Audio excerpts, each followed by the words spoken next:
വൈദ്യുതി ബന്ധം തകരാറിലായത് കാരണം കൊല്ലത്ത് നിന്നും പുനലൂരിലേക്ക് പോയ മെമു ട്രെയിൻ വഴിയിൽ നിന്നു.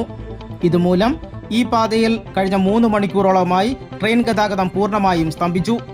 കേരളപുരം റെയിൽവേ ഗേറ്റിന് സമീപം വൈകിട്ട് 5:50 സംഭവമുണ്ടായത്.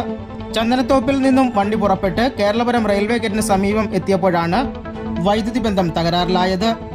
ഉടൻ തന്നെ ട്രെയിൻ ഓട്ടം നിലയ്ക്കുകയായിരുന്നു.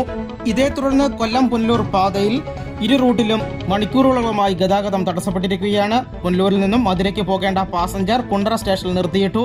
മധുര ഗുരുവായൂർ എക്സ്പ്രസ് കൊട്ടാരക്കരയിലും നിർത്തി. കന്യാകുമാരി പുനലൂർ പാസഞ്ചർ പരവൂർ സ്റ്റേഷനിൽ യാത്ര അവസാനിപ്പിച്ചു. ഈ ട്രെയിനിലെ യാത്രക്കാർ തൊട്ട് പിന്നാലെ വന്ന തിരുവനന്തപുരം കൊല്ലം പാസഞ്ചറിൽ പോകണമെന്ന് പരവൂർ സ്റ്റേഷനിൽ നിന്നും അനൗൺസ്മെന്റ് ഉണ്ടായി. മെമു ട്രെയിനിന്റെ എഞ്ചിനിലെ പാന്റോഗ്രാഫ് ഓവർഹെഡ് എക്വിപ്മെന്റ് കേബിളുമായി ചുറ്റിപ്പിടിച്ച് ഉരസിയത് കാരണമാണ് ലൈനിലെ വൈദ്യുതി ബന്ധം നിലച്ചത്. കൊല്ലത്ത് നിന്നും സാങ്കേതിക വിഭാഗം ജീവനക്കാർ ടവർ കാറിലെത്തി തകരാറ്